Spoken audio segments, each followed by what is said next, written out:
Monique Mukunamutombo, bonjour. Bonjour Monsieur Ben Akili.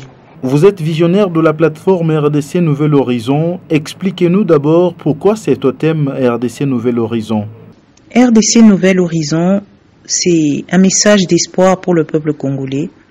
Nous voulons éclaircir cet horizon vers lequel nous sommes en train de nous diriger. Nous dire que ensemble nous pouvons rebâtir ce pays. C'est seulement ensemble, sans le tribalisme, sans le fanatisme, que nous pouvons parvenir à quelque chose de concret. Donc RDC Nouvel Horizon, c'est vraiment amener la RDC vers un élargissement de vision, une autre base, une nouvelle base pour le peuple congolais et pour la République démocratique du Congo. Vous êtes aussi candidate déclarée à la présidentielle prochaine prévue en RDC. Dites-nous quelle serait votre politique une fois élue à la tête de ce grand pays. Je suis une candidate déclarée à la présidentielle, mais je ne pourrais pas me permettre de parler de ma politique tant que le cadre qui doit être placé, c'est-à-dire la campagne, n'est pas encore lancé. Mais d'ores et déjà, je peux dire au peuple congolais que notre pays a vraiment besoin de renouveau.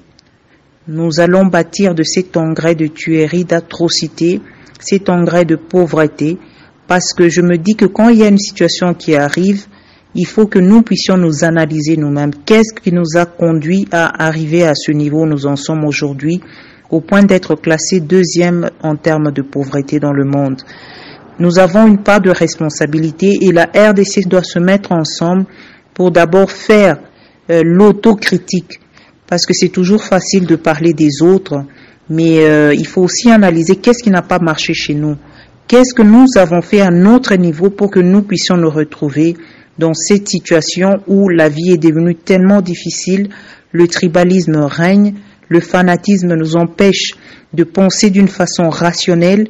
Donc, pour moi, avant même de parler de ma politique, je voudrais d'abord parler de l'autocritique et quand le moment sera officiellement lancé, nous pourrions parler de la politique à venir. Madame Monique, la situation politique qui sévit actuellement bloque la marche normale de ce pays.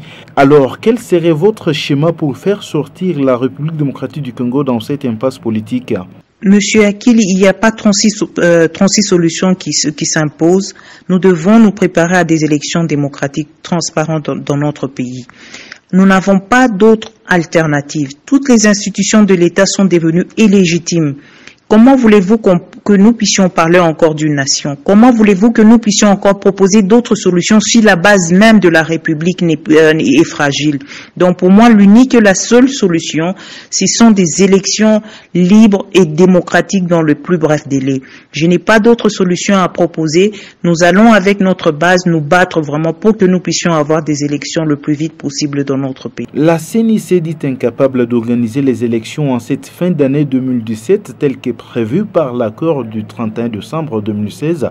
Êtes-vous donc persuadé de toutes ces raisons avancées par la CENI? Écoutez, la CENI a donné son avis.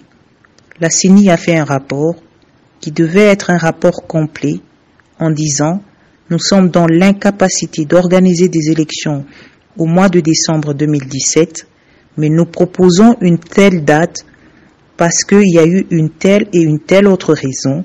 Nous avons eu certaines difficultés que nous comptons résoudre de cette façon-ci. » Nous dire que nous sommes dans l'incapacité d'organiser des élections, sans préciser si ces élections seront organisées et sans en donner le calendrier, c'est comme pour dire nous ne sommes pas capables d'organiser des élections et nous ne savons même pas si un jour nous en serons capables.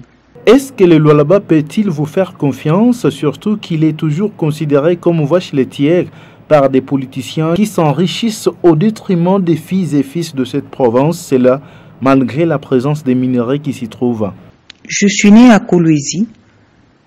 J'ai gardé de très très bons souvenirs de mon enfance. Je suis partie de là, j'avais peut-être 17 ans. Donc toute mon enfance, mon adolescence, c'est vraiment à Kolwezi. Je connais très bien le Lualaba et mon cœur est vraiment, les meilleurs souvenirs de ma vie sont là-bas. Pendant que j'ai travaillé pour la compagnie minière, une compagnie minière allemande, Metallcore Group, j'ai eu l'occasion de visiter certaines compagnies minières dans la région.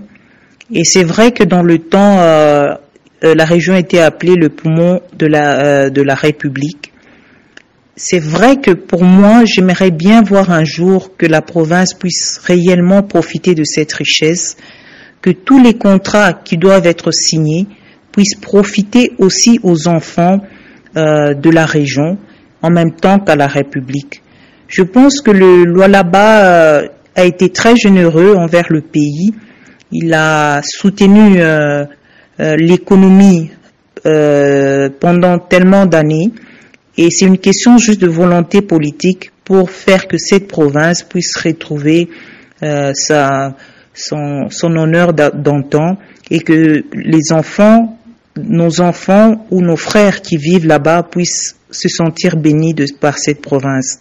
Mais en même temps, parce que nous parlons d'un pays, j'espère que ces ressources peuvent un jour être gérées de façon à ce que elles puissent être profitables à toute la nation.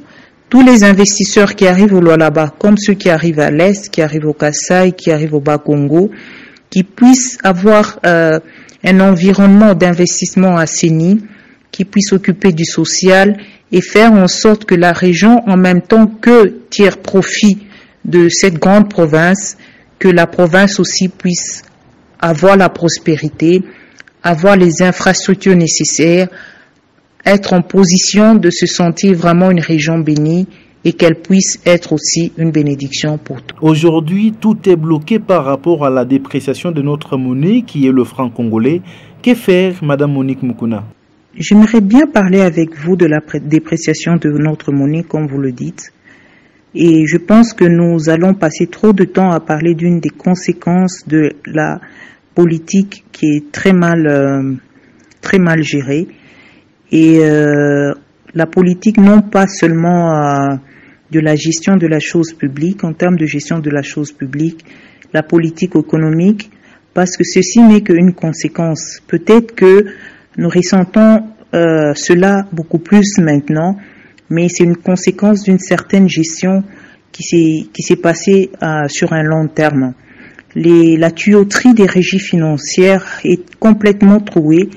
Tout ce qui entrait dans la caisse de l'État ressortait tout de suite après sans qu'on puisse faire de réserve, sans qu'on puisse prévoir ce moment justement où les aléas du secteur minier nous ont rejoints très vite.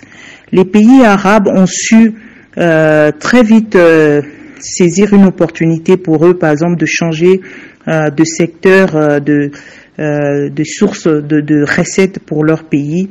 Ils se dirigent vers le tourisme, mais pour cela, ils se servent des réserves qu'ils avaient déjà accumulées dans le secteur du pétrole.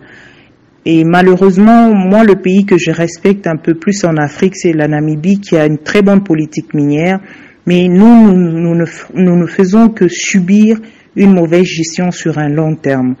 Donc, parler de dépréciation de notre monnaie, c'est plutôt parler de l'une des conséquences de notre politique qui n'est pas prise en compte, notre politique qui a prévu à l'avance cette crise politique, mais qui n'a pas su prévoir cette crise économique dans laquelle nous nous sommes retrouvés. Toutes les institutions sont là. Il y a beaucoup plus de gens qui sont concernés par la situation chaotique de notre pays et qui en tirent parti et qui espèrent même que la situation économique peut continuer comme ça pourvu qu'ils peuvent se retrouver encore aux affaires.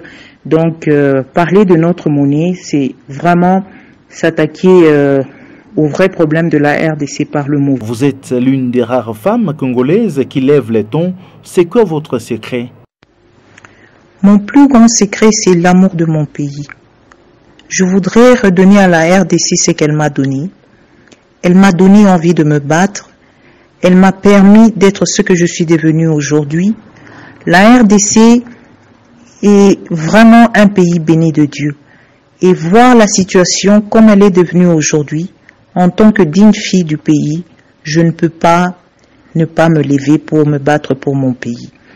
Donc, vous parlez d'une femme, mais moi je parle d'une patriote, d'une femme qui a besoin J'ai travaillé à l'intérieur, j'ai visité Nyunzu, des endroits reculés, et j'ai visité peut-être une trentaine de pays africains. Très peu de pays africains arrivent à la cheville de la RDC. Mais en même temps, il y a tellement de contrastes entre la beauté du pays, sa richesse, sa matière grise et la pauvreté de la population. Nos jeunes sont vraiment délaissés pour compte, utilisés pour la politique, et quand les élections sont passées, on les laisse tomber. Alors que dans des pays africains qui devraient être plus pauvres que nous, ils parlent déjà des bibliothèques en ligne, ils parlent des cantines scolaires, ils parlent des réseaux de ramassage d'enfants, des réseaux de l'État de ramassage d'enfants à l'école. Nous en sommes encore à un niveau très basique, même pour une Afrique, un continent qui en majeure partie est considéré encore comme du tiers-monde. Donc vous voyez une femme, et quand une femme se lève, c'est que réellement les choses vont très mal.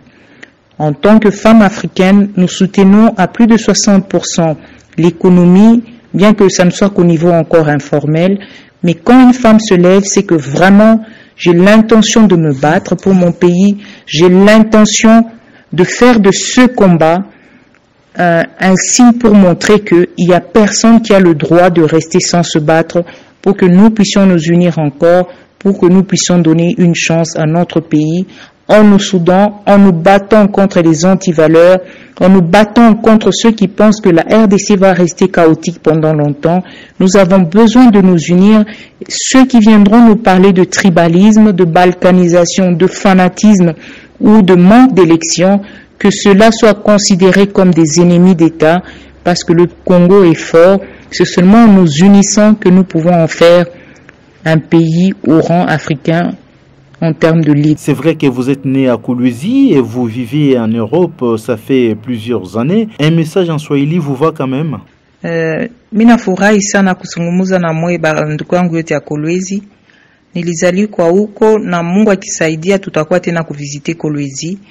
Nirenda kwa école secondaire pale Ukweli na province ya Lualaba. Mungu atatusaidia, itakuwa province itaonesha vraiment que ni province iko na mali. Mungu ashaibariki sana na niko mtoto wa huko vraiment, na Mungu ananisaidia. Leo niko candidate déclarée kwa présidentielle ile itakuya, tuko pamoja na Mungu anisaidie nikwete na kuvisite pays ile ni province ile nilizaliwa na nionane tena na mwe. Mungu amibariki. Ensemble Mungu atatusaidia RDC tutena itapata fazi, pas seulement moi Afrique mais mon monde mujima, parce que RDC iko vraiment na ma richesse yote ile Mungu atusaidia nayo jua kusema tuende mbele. Mungu amibariki na tuko vraiment pamoja sisi wote. Mungu atatusaidia RDC tuitashimama tena. Madame Monique Mukuna Mutombo, je rappelle que vous êtes visionnaire de la plateforme RDC Nouvel Horizon. Nous vous disons merci. C'est à moi de vous remercier. Merci et bonne journée.